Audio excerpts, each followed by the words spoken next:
கும்பராசி அன்பர்கள் அனைவருக்கும் வணக்கங்க. எல்லாரும் எப்படி இருக்கீங்க? வெளிய சொல்ல முடியாத அளவுக்கு கஷ்டத்துல தான் வாழ்றீங்கன்னு தெரியுங்க. இனியாவது உங்களுடைய வாழ்க்கை வளமாகவும், நலமாகவும் இருக்கணும்னு சொல்லி தெய்வங்கள வணங்கி இந்த வீடியோ பதிவை நான் தொடங்குறேங்க. கும்பராசி எல்லாருக்கும் கொழுத்து கொழுத்து சிவந்த கைகளுக்கு சொந்தக்காரங்க. தனக்குன்னு இவங்க எதுவுமே எடுத்து வச்சது கிடையாது. சுயநலம்னா என்னன்னு தெரியாது. வெள்ள மனசுன்னு சொல்லுவாங்க இல்லையா? அது உங்களுக்கு தாங்க பொருத்தமாகும். ஏன்னா, அந்த அளவுக்கு மனச வந்து தூய்மையா வச்சிருப்பீங்க. மனசுல என்ன தோணுதோ அத பட்டுப்படான்னு பேசுவீங்க. மனசுல தோன்றதே கூட நியாயத்துக்கு புறம்பா ஒரு விஷயமும் இருக்காது. இப்படிப்பட்ட குணாதிசயம் கொண்ட கும்பராசிக்கு தலைப்பு பார்த்திருப்பீங்க. மார்ச் 31ஆம் தேதிக்குள்ள உங்க வாழ்க்கையில ஒரு 8 மிகப்பெரிய பிரச்சனைகளுக்கு தீர்வு கிடைக்க போகுதுங்க. நீங்க கூட பல நாள் யோசிச்சிருப்பீங்க. நமக்கு மட்டும் தான் இப்படியா? இல்ல கும்பராசியில பொறந்த எல்லாருக்குமே இப்படியான்னு கூட யோசிச்சிருப்பீங்க. ஆனா கும்பராசியில இருக்கக்கூடிய அனைத்து நட்சத்திரக்காரருடைய வாழ்க்கையிலும் பெரும்பாலான பிரச்சனைகள் ஒரே மாரி தாங்க இருக்கும். இந்த 8 பிரச்சனைகள் தீர்வதன் காரணமா, கும்பராசிகளுடைய வாழ்க்கை நிலையில மிகப்பெரிய மாற்றம் வரப்போகுது. குறிப்பா இந்த பதிவுங்கிறதே உங்கள பத்தின சில சூட்சமங்களை சொல்லக்கூடிய ரகசிய பதிவுன்னே சொல்லலாங்க. இந்த காலகட்டத்த பொறுத்தவரைக்கும் அடுத்தடுத்து வரக்கூடிய நாட்கள்ல 9 நவகிரகங்களுடைய அமைப்பை பொறுத்து தாங்க நமக்கு நல்லதும், கெட்டதும். இந்த மார்ச் மாதத்துடைய தொடக்கம் வரைக்குமே ஒரு சில கிரகங்கள் உங்களுக்கு சாதகமா இல்ல. ஆனா, இனி வரக்கூடிய நாட்கள்ல அவங்க மாற்றம் ஆக போறாங்க. இதன் காரணமாக தாங்க கும்பராசிகளுடைய பிரச்சனைகள் எல்லாமே தீரப்போகுது. அதுக்கு முன்னாடி சாணக்கியத்தனத்தால சாதனை புரியக்கூடிய சனீஸ்வர பகவானை ராசி அதிபதியா கொண்ட கும்ப ராசிக்காரர்களுக்கு. நம்ம எல்லாருடைய எதிர்பார்ப்பு என்னங்க? நம்ம ஏன் கடவுள்கிட்ட வந்துட்டு வேண்டுதல வைக்கிறோம்? கடவுள்கள ஏன் நம்ம வணங்குறோம் அப்டின்னா, அதாவது தீமைகள் எதுவுமே நம்மளை நெருங்காம பாதுகாக்கிறதுக்கும், ஆல்ரெடி இருக்கக்கூடிய பிரச்சனைகள் நம்மள விட்டு விலகுறதுக்கும், நம்ம நினைக்கக்கூடிய காரியங்கள் நிறைவேறுவதற்கும், குறிப்பா வீட்ல சுபகாரியங்கள் வந்து தொடர்ந்து நடக்கணுங்கிறது மட்டும் தான் நம்முடைய நோக்கம். தெய்வத்துக்கிட்ட அதுதான் வேண்டுவோம். பெரும்பாலான பக்தர்கள் எல்லாரும் கடவுள்கிட்ட வேண்டுறது என்னன்னாக்க இதுவா தான் இருக்கும். தன்னுடைய நலத்துக்காகவும், தன்னுடைய குடும்பத்துடைய நலத்துக்காகவும் வேண்டுவோம். இதுல வந்து பாத்தீங்கன்னாக்கா, இன்னும் கொஞ்சம் உயர்வான எண்ணங்களுக்கு சொந்தக்காரர்களா இருக்கக்கூடியவங்க என்ன பண்ணுவாங்க? ஊர் உலகம் நல்லா இருக்கணும், மழை மாரி பெய்யணும்னு வேண்டுவாங்க. ஸோ, இதுல கும்பராசிகள் எதுல வருவாங்க அப்டின்னா, கடைசியா நான் சொன்ன விஷயத்துல தான் வருவாங்க. தனக்குன்னு வேண்டுறது மட்டும் இல்லாம, உலகமே நல்லா இருக்கணும், உலகமே செழிப்பா இருக்கணும்னு நெனைக்கிறதுல கும்பராசிக்காரர்கள் குணம் படைத்தவர்கள். உங்கள பொறுத்தவரைக்கும், நீங்க அனுதினமும் வணங்க வேண்டிய தெய்வம், விக்னங்களை தீர்க்கக்கூடியவர் விநாயகப் பெருமான். முழு முதற் கடவுள் விநாயகப் பெருமான். இவர நீங்க வழிபாடு செய்யாம உங்களுக்கு எந்த நாளும் சிறப்பா நலக முடியாதுங்க. இப்போ உங்களுக்கான பலன்கள சொல்லணும்னா கூட, நான் இவர வணங்கி தாங்க தொடங்கணும். ஓம் கம் கணபதையே நமக. இந்த மந்திரத்த யார் ஒருத்தங்க தினமுமே சொல்லிக்கிட்டு வரீங்களோ, உங்க வாழ்க்கையில தீமைகள் அப்படிங்கிற ஒரு விஷயம் நெருங்கவே நெருங்காது. அப்படி தீமைகள் உங்கள நோக்கி வருதுன்னா கூட, உங்களுக்கு பாதுகாப்பு உண்டு. அதோட உங்க வாழ்க்கையில இருக்கக்கூடிய எதிர்மறை விஷயங்கள் அனைத்துமே உங்கள விட்டு விலகும். புதிய செயல்பாடுகளா இருக்கட்டும், புதிய சுபகாரியங்கள் துவங்குறதா இருக்கட்டும், இந்த மந்திரத்த சொல்லிட்டு தொடங்குனீங்க அப்படின்னாக்கா, அந்த காரியங்கள்ல உங்களுக்கு வெற்றிகரமா முடியுங்கிறதுல சந்தேகமே வேணாம். ஏன்னா தடைகளை நீக்கி வெற்றிகளை தரக்கூடியவர் தான் இந்த விநாயகப் பெருமான். புரியுதுங்களா? அதே மாதிரி இவர்கிட்ட நீங்க நம்பிக்கை வச்சுட்டீங்கன்னு வச்சுக்கோங்களேன், விநாயகப் பெருமானே என்னுடைய கஷ்டங்கள், நஷ்டங்கள் எல்லாத்தையும் நீ போக்கிடுவ. எனக்கு தெரியும். உன் மேல எனக்கு நம்பிக்கை இருக்கு. உன்னை தவிர்த்து எனக்கு வேற எந்த தெய்வமும் எனக்கு துணை இல்லன்னு நம்புறேன் அப்படின்னு சொல்லிட்டீங்க அப்படின்னா, அந்த பிரச்சனை முடிஞ்சுச்சுன்னு எழுதி வச்சுக்குவோம். புரியுதுங்களா? கடினமான காரியத்த கூட சிம்பிளா முடிச்சு குடுக்குறாரு. அதான் நெறைய பதிவுகள்ல நான் சொல்லியிருப்பேன். ஸ்மார்ட் ஒர்க் வேணும்னு நெனைக்கிறீங்களா? என்னால உழைக்க முடியாது. ஏதாவது ஒரு மிராக்கிள் என்னோட வாழ்க்கையில நடக்கணும்னு நெனைக்கிறீங்களா? கட்டாயம் போய் விநாயகர் பெருமானுக்கு தீபம் போட்டு வழிபாடு செஞ்சுட்டு வாங்க. போங்க அவர் பார்த்துப்பாரு அப்படின்னு நான் நெறைய பேருக்கு சொல்லியிருப்பேன். நெறைய பதிவுகள்லயும் சொல்லியிருப்பேன். ஆனா, ஒரு சிலர் என்ன நெனைப்பாங்க அப்படின்னா, "என்னது விநாயகர் பெருமான் வழிபாடு செய்யணுமா? ஓமா அப்படி அவரு எங்க நான் வழிபாடு செஞ்சு என் வாழ்க்கையில நல்ல மாற்றம் வருமா? அவருக்கே கல்யாணம் ஆகல, ஒண்ணும் இல்ல. என் குடும்ப கஷ்டம் போய் அவருக்கு தெரியுமான்லாம் ஒரு சிலர்லாம் பேசுவாங்க. இதெல்லாம் வந்து ஒரு மாதிரி ஆ என்ன சொல்றது? கஷ்டத்திலயும் ஒரு நகைச்சுவையோட பேசுறவங்க சொல்லக்கூடிய விஷயம். இது தவறாக நினைக்க வேணாம். அப்படி நினைக்கிறவங்களுக்கு ஒரு விஷயம் நான் சொல்றேன். விநாயகர் பெருமான பொறுத்தவரைக்கும், முருகப்பெருமானுக்கு திருமணத்துக்கு உதவி செஞ்சவரு இவர்தான். அதே மாரி தேவர்களுக்கு ஒரு பிரச்சனைனா, தெய்வங்களுக்கு ஏதாவது ஒரு பிரச்சனைனா, இவரா வாலண்டியரா போயிட்டு அந்த பிரச்சனையில இன்வால்வ் ஆகி, அத சரி செய்யக்கூடியதும் இவரா தான் இருப்பாரு. அப்பா, அம்மாவுக்கு பாதுகாப்பு தரக்கூடியவரும் இவரா தான் இருப்பாரு. குடும்பம் ஒற்றுமையா இருக்கணும். சண்டை சச்சரவு இருக்கக்கூடாது. திருமண வாழ்க்கை சிறப்பா இருக்கணும். குழந்தை பேரு கிடைக்கணும். எல்லா விதங்கள்லயுமே உயர்வு கிடைக்கணும்னா, விநாயகர் பெருமான வழிபாடு செய்தா சகல சௌபாகியங்களும் கிட்டுங்க. அதுல சந்தேகமும் உங்களுக்கு வேணாம். ஆனா எல்லாருடைய எண்ணப்போக்கு எப்படி இருக்குன்னா, எங்கேயாச்சும் தூரமா தெரியாத ஒரு பேர்ல இருக்கக்கூடிய ஒரு கோயில சொல்லுங்க. அங்க போய் நான் வழிபாடு செஞ்சுட்டு வந்தா தான் எனக்கு வந்து நல்லது நடக்கும். அப்பதான் எனக்கு ஒரு நம்பிக்கை வரும். நீங்க என்னமோ தெருவுக்கு தெருவுக்கு இருக்கக்கூடிய சாமிய சொல்றீங்க. அது மட்டுமா எங்க பார்த்தாலும் செவுத்துல கூட அடிச்சு வச்சிருக்காங்க. அவர போய் கும்பிட்டா எனக்கோட வாழ்க்கை நிலை மாறுமா? அதெல்லாம் இல்ல அந்த புள்ள சும்மா பொய் சொல்லிக்கிட்டு இருக்கு. அப்படின்லாம் ஒரு சிலர் பேசுறீங்க. எல்லாருக்குமே ஒரு விஷயம் சொல்றது என்னன்னா, தெய்வங்களுடைய வழிபாடுங்கிறது எளிமைதான். புரியுதுங்களா? உங்களுடைய தனிப்பட்ட பிறப்பு ஜாதகத்த வச்சு வேணா உங்களுக்கு நாங்க பரிகாரத்த வந்து மாத்தி சொல்லலாம். ஏன்னா, உங்களுடைய ஜாதக கட்டம் அப்படிங்கிறது மாறுபடலாம். ஆனா, கும்பத்திற்கு நாங்க பொதுப்படியா சொல்றப்போ, நம்ம சொல்லக்கூடிய தெய்வங்கள் உங்களுக்கு பலன் கொடுக்கக்கூடியவர்கள் தான். உங்களுக்கு பாதுகாப்பு தரக்கூடியவர்கள் தான். அப்படி பார்க்கிறப்போ, கும்ப ராசிகளுக்கு இந்த காலகட்டத்த நீங்க சிறப்பா கடக்கணும். கஷ்டமான விஷயங்கள்லருந்து நீங்க வெளிய வரணும். விடுதலை கிடைக்கணும். மன நிம்மதி கிடைக்கணும். இப்படி அனைத்திற்குமே வழி பிறக்கணும்னா, விநாயகர் பெருமான வழிபாடு செய்யுங்க. அனுதினமும் அவருக்கு பிடிச்ச மாதிரி அருகம்புல் மாலையிட்டோ, மஞ்சள் குங்குமம் படைத்து நல்லெண்ணெய் தீபம் ஏற்றி, அந்த நல்லெண்ணெயில ஒரு வெட்டி வேர சேர்த்துக்கோங்க. அந்த திரி இருக்கு இல்லைங்களா? அந்த திரியில வெட்டி வேர வந்துட்டு சேர்த்து தீபம் ஏற்றி பாருங்க. அந்த தீபம் ஏற்றுவதன் காரணமா, வெற்றி வேர் வைத்து நீங்க விளக்கேற்ற வெற்றிகள் உங்களுக்கு தொடரும். புரியுதுங்களா? அது மாரி, ஓம் விநாயகர் பெருமானே போற்றி போற்றி. இவருடைய மந்திர சொல்ல 11 முறை சொல்லணும். இப்படி தொடர்ந்து 7 நாட்கள் இந்த வழிபாட நீங்க செய்யணும். அதே மாரி தினமுமே அந்த வெட்டி வேர வந்து மாத்திரணுங்க. புதுசா தான் இது பண்ணணும். அதே மாரி தினமுமே அவருடைய பாதத்துல அருகம்புல் ஒரு கைப்பிடி அளவு வச்சு வச்சு கும்பிட்டுட்டு தினமும் மாத்திடணும். அதே மாரி அவருக்கு நெய்வேத்தியமா உங்களால அவருக்கு பிடிச்ச மோதகம் வச்சு படைக்க முடிஞ்சா படைங்க. அப்படி இல்ல அப்படிங்கிற பட்சத்துல 2 ஏலக்காய், கொஞ்சம் தண்ணி. இத மட்டும் வச்சு படைச்சாலே போதும். நீங்க என்ன வேண்டுறீங்களோ அது நடக்கும். நிச்சயம் நிறைவேறுங்க. இது விநாயகர் பெருமான் உங்களுக்கு கொடுக்கக்கூடிய வாக்கு. இது தாண்டி ஏதாவது மந்திரம் இருந்தா சொல்லுமா, நான் சொல்லுவேன் அப்படின்னு நான் சொல்றவங்களுக்கு. ஓம் ஏகதந்தாய வித்மகே வக்ரதுண்டாய தீமகி தன்னோ பிரச்சோதயாத். இந்த மந்திரத்த உங்களால உச்சரிக்க முடிஞ்சா உச்சரிங்க. விநாயகர் பெருமானுடைய காயத்ரி மந்திரம் இது. சரிங்களா? இதையும் 11 முறை சொல்லலாம். அனுதினமும் இப்படி விநாயகர் பெருமான்கிட்ட வழிபாடு செஞ்சுட்டீங்க அப்படின்னா, எப்பேர்ப்பட்ட கொம்பாதி கொம்பன் வந்தாலும் உங்கள யாராலயும் வீழ்த்த முடியாது. புரியுதுங்களா? விநாயகர் பெருமான் என்ன செய்வார் தெரியுமா? உங்கள யாராவது வீழ்த்தணும்னு வராங்கன்னு வச்சுக்கோங்களேன், அவங்களுடைய வீழ்ச்சிக்கு வழிவகுத்துருவார். உங்கள ஒருத்தன் அடிக்கிறேன்னு வரான்னு வச்சுக்கோங்களேன், அவன் அடுத்த செகண்ட் கீழ விழுந்திருப்பான். உண்மையான பக்தியோட நம்முடைய விநாயகர் பெருமான் கிட்ட சரணாகதி அடைஞ்சிருங்க. நீயே துணை, என் வாழ்க்கைய நீயே பார்த்துக்கோ. ஒப்படைச்சுட்டு அன்றாட வேலைகள நீங்க பார்த்துட்டு போயிட்டே இருங்க.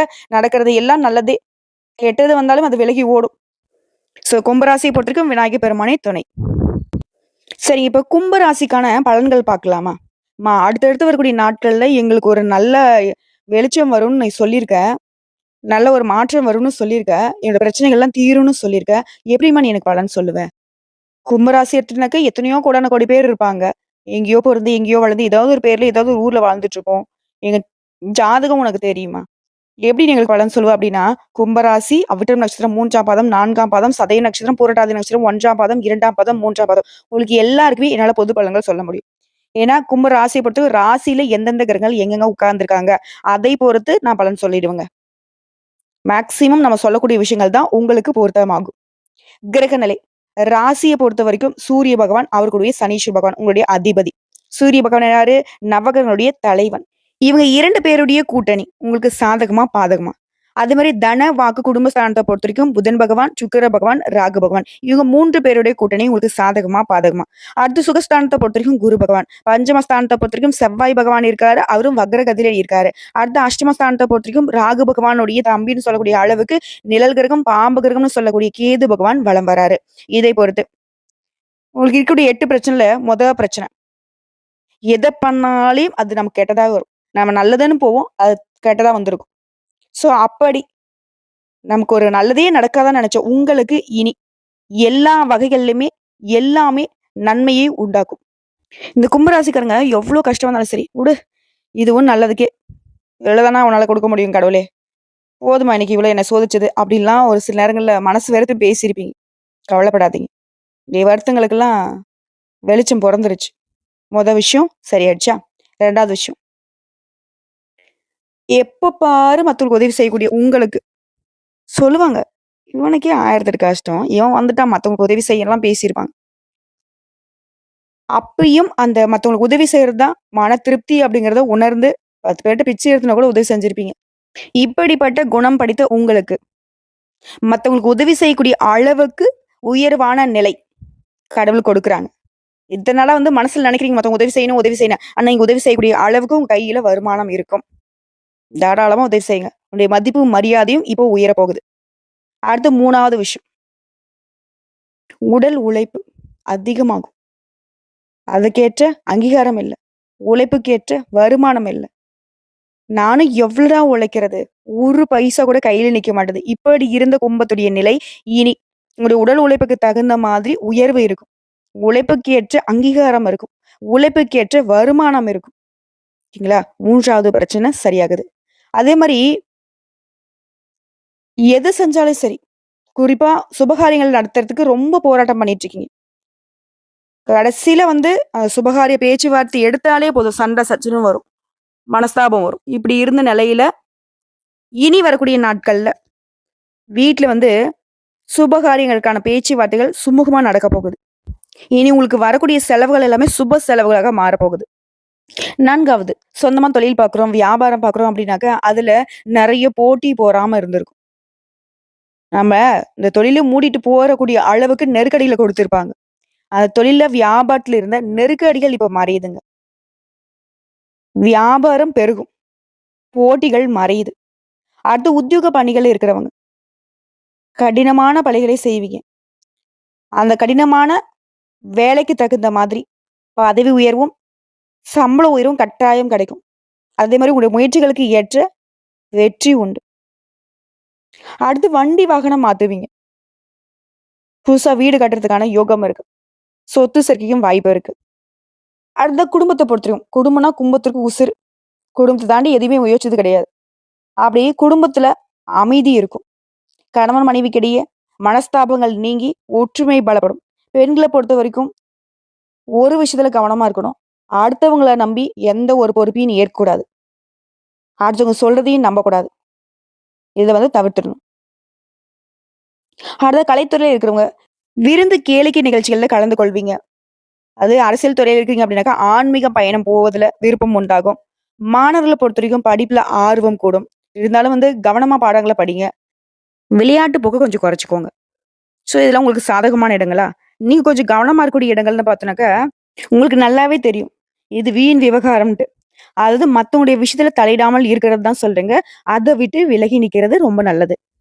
அதே மாரி பண விஷயத்த பொறுத்தவரைக்கும் கொடுக்கல் வாங்கல்ல கவனமா இருங்க. யாருக்காவது பண உதவி செய்றீங்க, அதே மாரி யாருக்காவது பணம் வாங்குறதுக்கோ, கொடுக்கறதுக்கோ ஜாமீன் நிக்கிறீங்க அப்படின்னாலயும், அதுலயும் கும்ப ராசிக்காரர்கள் ரொம்ப உஷாரா இருக்கணும். முக்கியமா யாருக்காவது உதவின்னு நீங்க போறீங்க, இல்ல யாரோ உதவி கேட்டு உங்ககிட்ட வராங்க அப்படின்னாவே, அது உங்களுக்கு வில்லங்கம் வர்றதுக்கு வாய்ப்பு இருக்கு. புரியுதுங்களா? அதாவது பிரச்சனைகள் சால்வ் ஆகுறத விட, நீங்க ஒரு சில விஷயங்கள்ல கவனமா இருக்கிறதும் சிறப்பான விஷயம் தான். திரும்பவும் சொல்றேங்க. அடுத்தடுத்து வரக்கூடிய நாட்கள்ல உங்களுக்கு ஏற்றம் உண்டுங்க. குடும்பம் தொடர்பான பிரச்சனைகள் மறையுது. தொழில், குடும்பம் எந்த ஒரு விஷயத்தையுமே இப்போ அது சம்மந்தப்பட்ட பிரச்சனைகள தீர்க்க போறீங்க. உடல் ஆரோக்கியமும் சீரா இருக்க போதுங்க. உங்கள ஒதுக்குனவங்க எல்லாம் இப்ப உங்ககிட்ட உதவி கேட்டு நிப்பாங்க. உங்கள வருத்தப்பட வச்சவங்கலாம் வருந்தி நிப்பாங்க. அதே மாரி வேலை இல்லாதவங்களுக்கு வேலை வாய்ப்பு உண்டுங்க. திருமணத்துல இருந்த தடைகள் விலகுதுங்க. திருமண வரன் கைகூடி வருதுங்க. அதே மாரி எந்த ஒரு நல்லதும், கெட்டதையும் யார்கிட்டயும் ஆலோசனை பண்ணாதீங்க. இஃப் சப்போஸ் நீங்க ஒருத்தங்க கிட்ட விவாதிக்கிறீங்க அப்டின்னா, நீங்க ஒரு நல்லது, கெட்டது பேசுறீங்க அப்டின்னா, அந்த விஷயத்துல இருக்கக்கூடிய நல்லத உங்களுக்கு கெட்டதா மாத்துவாங்க. கெட்ட விஷயத்த இன்னும் கெட்டதா மாத்தி விட்டுருவாங்க. அதே நேரத்துல கும்ப ராசிக்காரங்க 2 விஷயத்துல கவனமா இருக்கணுங்க. உணவு மற்றும் ஆரோக்கிய விஷயத்துல சிறப்பு கவனம் செலுத்தணும். அது வண்டி வாகனம் ஓட்டுறப்போ வேகத்தை குறைத்து, அக்கம் பக்கத்துல பார்த்து ரொம்ப சூதானமா வண்டி ஓட்டுங்க. காரணம் கேட்டீங்கன்னா, ஏன்னா சின்னதா காயங்கள் படுறதுக்கு வாய்ப்பு இருக்கு. ஸோ இப்ப வரைக்கும் பார்த்தது பொது பலன்கள். கும்ப ராசிக்காரர்களுக்கு பெரும்பாலான பிரச்சனைகள் தீர்ந்தாலும், ஒரு சில விஷயங்கள் கவனமா இருக்கணும்னு சொல்றது சங்கடத்த உங்களுக்கு ஏற்படுத்தலாம். ஆனா முன்ன இருந்த மாதிரி ஒரு நாளும் உங்களுக்கு இருக்காதுங்க. ஏன்னா ஒவ்வொரு நாளையுமே ரொம்ப கஷ்டப்பட்டு கடந்திருப்பீங்க. ரணரணமா நரகத்தை தாண்டி வர மாதிரி ஒவ்வொரு நாளையும் கடந்திருப்பீங்க. அப்படி ஒரு நாள் திரும்ப உங்க வாழ்க்கையில வராது. தைரியமா இருங்க. ஸோ இப்ப பார்த்தது பொது பலன்களா? இப்ப நம்ம நட்சத்திர பலன்கள பார்க்கலாங்க. கும்ப ராசி, அவிட்டம் நட்சத்திரம் 3ஆம் பாதம், 4ஆம் பாதம். ராசிக்குள்ள சனி பகவானுடைய சஞ்சாரம் இருக்கிறனால வேலை, வியாபாரம், தொழில் இதெல்லாம் அக்கறை கூடுங்க. புதிய முயற்சிகள்ல வெற்றி உண்டு. ஆனா, எந்த ஒரு விஷயத்தையும் யாரையும் நம்பி ஒப்படைக்கக்கூடாது. எந்த ஒரு விஷயத்திலுமே யாரையும் நம்பி நீங்க இறங்கவும் கூடாது. அடுத்தது சதயம் நட்சத்திரம். ராகு, சூரியன். இவங்களுடைய சஞ்சாரம்ங்கிறது உங்களுடைய செயல்பாடுகள்ல கவனத்த செலுத்த வைக்குது. பண விவகாரங்கள்ல வரவு இருந்தாலும் அந்த விஷயங்கள்ல எச்சரிக்கை அவசியம். அடுத்து குரு பகவானுடைய பார்வைங்கிறது உங்க உடல் ஆரோக்கியத்தை சீரா வைக்குது. செல்வாக்க உயர்த்தி வைக்குதுங்க. வியாபாரத்த பொறுத்தவரைக்கும் தடைகள் விலகி முன்னேற்றத்தை அடைய போறீங்க. அடுத்து பூரட்டாதி நட்சத்திரம். 1ஆம் பாதம், 2ஆம் பாதம், 3ஆம் பாதம். குருவுடைய பார்வையினால தலைக்கு வந்து தலைப்பாகையோட போச்சுன்னு சொல்லக்கூடிய அளவுக்கு நெருக்கடிகள் நீங்குது. புதுசா இடம் வாங்குவீங்க, வீடு கட்டுவீங்க. அது சம்மந்தப்பட்ட முயற்சிகள்லயும் வெற்றி உண்டு. பிள்ளைகளுடைய நலன்ல அக்கறை கூடுதுங்க. புதிய முயற்சிகள கூட வெற்றி அடைய போறீங்க. நட்சத்திர பலன்களும் பெரும்பாலும் கும்பராசிக்கு சாதகமா தான் இருக்கு. இப்ப பொது பலன்கள் மற்றும் நட்சத்திர பலன்களை தாண்டி பரிகாரம் என்னங்கிறத பார்த்துடலாங்க. தினமும் கும்பராசிக்காரங்க அனுமனை வழிபாடு செய்ய சங்கடங்கள் விலகும். 2வது பரிகாரங்க. வியாழக்கிழமைகள்ல ஆஞ்சநேய பெருமானுக்கு வெண்ணெய் சாற்றி வணங்கி வர, அதுவும் தீபம் ஏற்றி வழிபாடு செய்ய எல்லா கஷ்டங்களும் நீங்கும். குறிப்பா பொருளாதாரத்துல மேம்பாடு உண்டு. தன்னம்பிக்கை, தைரியம் கூடும். உடல் வலிமை மேம்படுங்க. 3வது பரிகாரங்க. வயதானவங்களுக்கு உங்களால முடிஞ்ச அளவுக்கு உதவி செய்யுங்க. அதே மாரி நோய்வாய்ப்பட்டவர்களுக்கும் உதவி செய்வதனால, வாயில்லாத ஜீவன்களுக்கு உணவளிப்பதனால, எல்லா சங்கடங்களும் உங்கள விட்டு விலகும். உடைய எதிர்பார்ப்புகள் பூர்த்தியாகும். நிலைத்த செல்வம், செல்வாக்கு கிடைக்கும். குடும்பத்துல சுபிக்ஷம் உண்டாகுங்க. திரும்பவும் சொல்றேங்க. இப்ப வரைக்கும் பார்த்த பொது பலன்கள், நட்சத்திர பலன்கள், பரிகாரங்கள் எல்லாமே கும்பராசியுடைய வாழ்க்கை நிலையை சீர் செய்வது எப்படிங்கிறத உணர்த்தி இருக்கு. திரும்பவும் சொல்றேங்க. லிஸ்ட் போட்ட மாரி உங்களோட சாதகங்கள் என்ன? நீங்க கவனமா இருக்கக்கூடிய இடம் என்னங்கிறத சொல்றேன். மனசுல நிறுத்திக்கோங்க. சாதகமான விஷயம் என்ன தெரியுங்களா?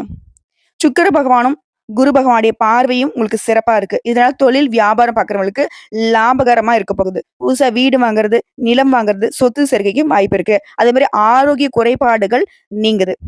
குடும்பத்துல சுபகாரியங்கள் நடக்குது. பெற்றோர்களால நன்மைகள் உண்டு. குடும்பத்தோட குலதெய்வ வழிபாட்டுக்கு போயிட்டு வருவீங்க. பெரியவங்களுடைய ஆசீர்வாதம் கிடைக்குதுங்க. அடுத்த கவனமா இருக்கக்கூடிய இடம்னு பார்த்தோம்னா, பங்கு சந்தை இந்த மாதிரியான விஷயங்கள்ல கவனம் தேவை.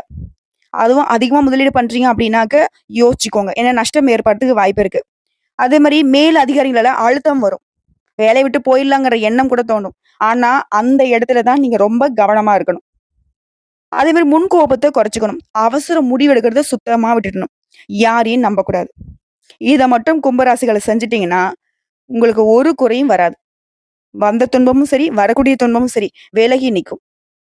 இவன்லாம் ரொம்ப தெளிவா இருக்கான்டா, திட்டமிட்டு வேலை பார்க்குறான்டா, இவன்லாம் நம்ம ஒண்ணும் செய்ய முடியாதுன்ற அளவுக்கு கஷ்டங்களும், துன்பங்களும் கரைந்து ஓடும். தெய்வங்களுடைய அனுகிரகத்தினால உங்களுடைய வாழ்க்கை நிலையில உயர்வு உண்டு, ஏற்றம் உண்டு. ஏமாற்றத்திற்கு வாய்ப்பே இல்லாத அடுத்தடுத்த நாட்கள பயன்படுத்துங்க. நல்லதே நடக்கட்டும். அதே மாரி கும்பராசிக்காரங்க அனுதினமும் வீட்ட விட்டு வெளிய போறீங்க அப்படின்னா, அதற்கு முன்னாடி உங்க வீட்டு பூஜை அறையில ஒரு நல்லெண்ணெய் தீபம் ஏற்றி, ஆ விநாயகர் பெருமான மனசார நினைச்சுக்கிட்டு, ஓம் விநாயகர் பெருமானை போற்றி போற்றின்னு அவருடைய நாமத்த 11 முறை சொல்லிட்டு, 9 தோப்புக்கரணம் போட்டுட்டு, முடிஞ்சதுன்னா உங்களுக்கு கிடைச்சதுன்னா, ஒரு 3 அருகம்பில்ல விநாயகர் பெருமானுடைய பாதத்துல வச்சு எடுத்து, அது உங்க பர்ஸ்லயோ, உங்களுடைய பாக்கெட்லயோ, இல்ல உங்களுடைய ஹேண்ட் பேக்லயோ வச்சுக்கோங்க. அதோடைய மதிப்பு வந்து பார்த்தீங்கன்னா, இத தொடர்ந்து உங்களுடைய பாக்கெட்ல வச்சுட்டு போகும்போது, உங்களுக்கு எதிர்ப்பு சக்திங்கிற ஒரு விஷயம் ஒண்ணு இருக்கவே இருக்காது. உங்களுக்கு எதிராக இருந்தவங்க கூட, உங்கள வந்து எப்படியோ வீழ்த்தணும்னு நெனச்சவங்க கூட, உங்க கால்ல வந்து விழுகக்கூடிய அளவுக்கு உங்களுக்கு சாதகமான பலன்கள் கூடி வரும். இன்னும் ஒரு படி மேல சொல்லணும்னா, உங்கள எதிர்க்கிறதுக்கு யாராலயும் முடியாது. ஏன்னா உங்ககிட்ட உண்மை இருக்கு. தெய்வத்துடைய பலம் இருக்கு. விநாயகர் பெருமானுடைய துணை இருக்கு. வாழ்த்துக்கள்.